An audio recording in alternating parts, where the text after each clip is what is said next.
Okay, lesson number 2 on Django Reinhardt's minor swing. We're looking at the intro here, where he's playing mainly single note. The intro is played in harmony with the violin. Stephane Grappelli is playing a slightly different set of notes. We're going to look at Django's line first, then Stephane Grappelli's line, and then I'm going to look at one way in which you might be able to combine the two if you were in a pinch and you needed to play both lines at the same time. Anyway, Django's line. The arpeggiate's a A minor chord, so an open A minor chord here. My second finger's at 2nd fret of the D, third finger at 2nd fret of the G, and the first finger at 1st fret of the B, and then we're just playing the D, the G, and the B string in order. Now, to make that arpeggio sound good, we need each note to be completely separate from each other. So after playing each note, I'm making sure that the previous note is muted. Now that's just by taking my fingers off. Once I get up to this 1st fret of the B string, I'm going to hammer pull with my 3rd finger at the 3rd fret, then an open B, 1st finger at 3rd fret of the B, and then we're going to pre-bend the 5th fret of the B string by a half step. We're going for this F note here, which we would normally find at 6th fret, but Django Reinhardt is, just to get it to sound cool, he's pre-bending that 5th fret. And there's a little uncertainty about the pitching there, which just makes it sound cool. So what we've got here all together is...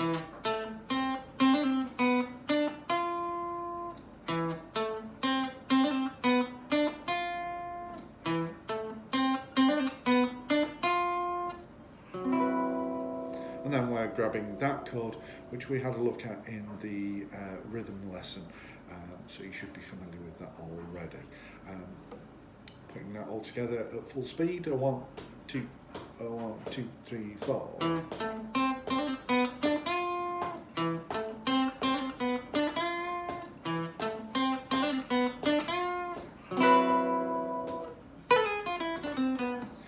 Then we've got this great lick, which starts. I'm going to play it here because I have a full complement of working fingers, so I'm going to start it with my 4th finger here on the 7th fret of the top E, and at the same time as I'm putting that down, I also have my 2nd finger and my 1st finger ready on the 5th and the 4th frets respectively. So I'm going to play that first 7th fret and then pulling off from my little finger, pulling off from my 2nd finger. And then we get our triplet there. Now, Django Reinhardt didn't have a full complement of working fingers, so he would have done this. So he'd have used his 2nd finger up at the 7th fret, with his 1st finger back at the 5th fret. So playing the 7th fret, pull off to the 5th, and then slide down to the 4th fret with the 1st finger. Getting exactly the same sound. Pretty much the same. As we've come through our triplet, we're just going to go 6, 5 on the B string, and then 7, 5, 4 on the G. So putting all of that together. And then at speed, 2. There we go. So there's that cool lick there. Then it goes into a repeat of what we've already done.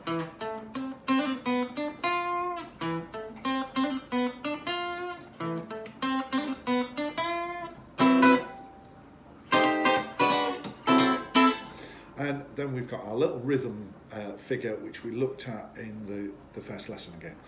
So that's Django's line for the intro. Let's have a look at Stephane Grappelli's line. Very similar. He's playing an A minor arpeggio, but here he's starting at the root. I'm going to play that 7th fret of the D string with my 3rd finger, and then my 1st finger is playing 5th fret of the G, and then 5th fret of the B. Then we've got a little hammer pull, 5 to 6 on the B, and then going to come 7th fret of the G string with the 3rd finger, then 2nd finger at 6 on the B, and 1st finger at 5 on the top E. So there's our second part of the arpeggio. There we go. So there's Stephane Grappelli's line. Everything else is the same. Same lick and same rhythm figure. So that's the only difference. Here we go. 1, 2, 1, 2, 3, 4.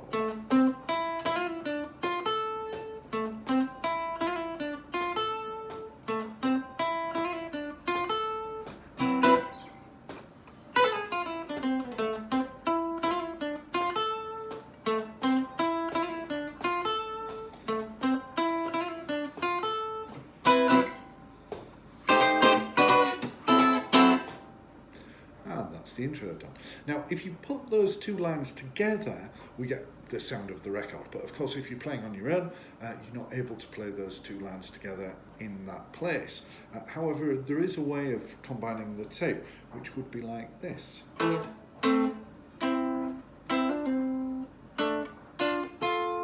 Now, obviously, I'm not as quick with that line, but let me just take you through it.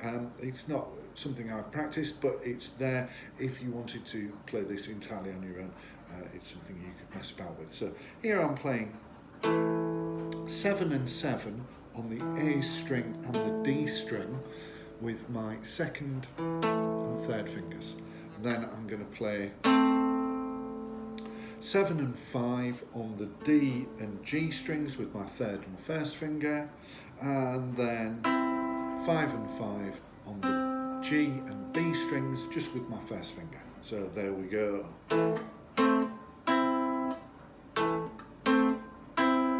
Then to do the double hammer pull, I'm going to start here with 5 and 5 with my 1st finger, and then I'm hammering to 7 and 6 with my 3rd and 2nd finger respectively, and then pull back to 5 and 5. Then we're going to come to 7 and 7 on the D string and the G string. You can do that with your 3rd and 4th, or with your 2nd and 3rd, just depending on how you wanted to approach it. Then we've got 7 and 6 on the G and B strings. Here I'm going to go with my 3rd and 2nd fingers, much easiest to do that. And then, see, I've got my 1st finger spare to go up to the 5th fret, so I've got 6 and 5 on the B and the E strings respectively. So putting all of that together is...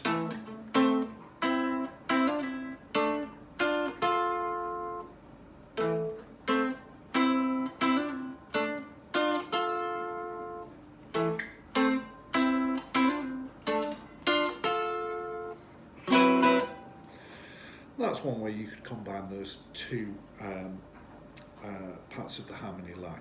Obviously, you'll notice that we're not doing the bend on Django's line, so we could bring that in as well if we wanted to, just making it ever so slightly more complicated if it needed to be.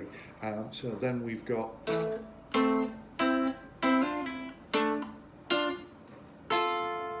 there I'm doing a pre-bend on the B string, and 5th fret is unbent. So then putting all of that together.